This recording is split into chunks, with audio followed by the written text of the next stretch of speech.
પોરબંદર મહાનગરપાલિકા દ્વારા ચોપાટી નજીક આવેલ 4 ગાર્ડનોના રિનોવેશન માટે ₹1.25 કરોડ જેટલો ખર્ચ કરાઈ રહ્યો છે।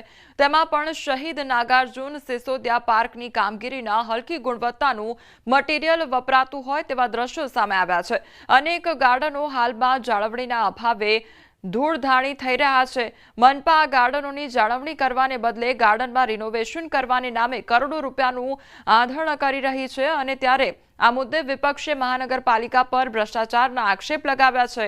તો મનપા કમિશનરે કહ્યું આ ગાર્ડન દરિયાકાંઠે હોવાથી અહીં સારી ગુણવત્તાવાળા મટીરીયલ્સ જરૂરી છે અને આ કારણે જ કામગીરીની કોસ્ટ પણ વધુ થઈ રહી છે।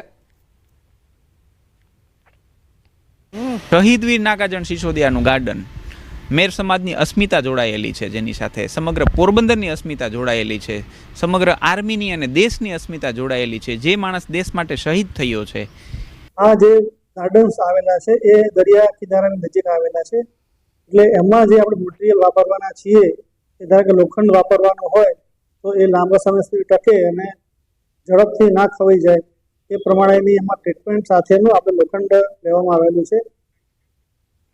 સુરતમાં કેન્દ્રીય ગૃહમંત્રી અમિત શાહ ત્યારે સુરતની મુલાકાતે કામરેજ તાલુકાના સીમાડા ગામની હદમાં ગૃહમંત્રી અમિત શાહ ઇસ્કોન મંદિર માટે ખાતમુહૂર્ત કર્યું। ઇસ્કોન પરિવારના હરિભક્તોની જનમેદની ઉમટી તો 101 કરોડના ખર્ચે ભવ્ય મંદિરનું નિર્માણ થશે। આ મંદિર માત્ર ધાર્મિક પ્રવૃત્તિઓનું કેન્દ્ર નહીં પરંતુ સમાજ કલ્યાણનું પણ મોટું માધ્યમ બનશે। મંદિર પરિસરમાં મહિલા રોજગાર કેન્દ્ર, આરોગ્ય ક્લિનિક અને ગરીબો માટે મફત ભોજનની સુવિધા જેવી સામાજિક પહેલ પણ શરૂ કરવામાં આવશે।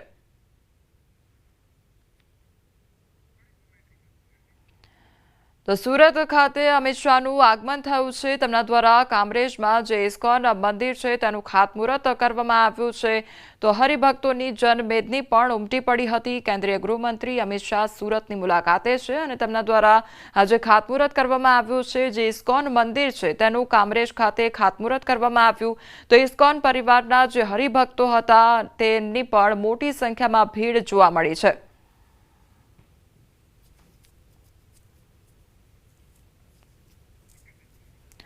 તો કામરેજ ખાતે આ ઇસ્કોન મંદિરનું આજે ખાતમુહૂર્ત કરવામાં આવ્યું છે। સુરત ખાતે અમિત શાહનું આજે આગમન થયું છે। આજથી જીએસટી બચત ઉત્સવની શરૂઆત થઈ છે, ત્યારે દેશભરમાં જીએસટીના નવા દર લાગુ થયા છે। આજથી ઘી, ચીઝ, કાર અને એસીથી લઈને બધું જ સસ્તું થઈ ગયું છે। સરકારે 3 સપ્ટેમ્બરના રોજ જીએસટી ઘટાડવા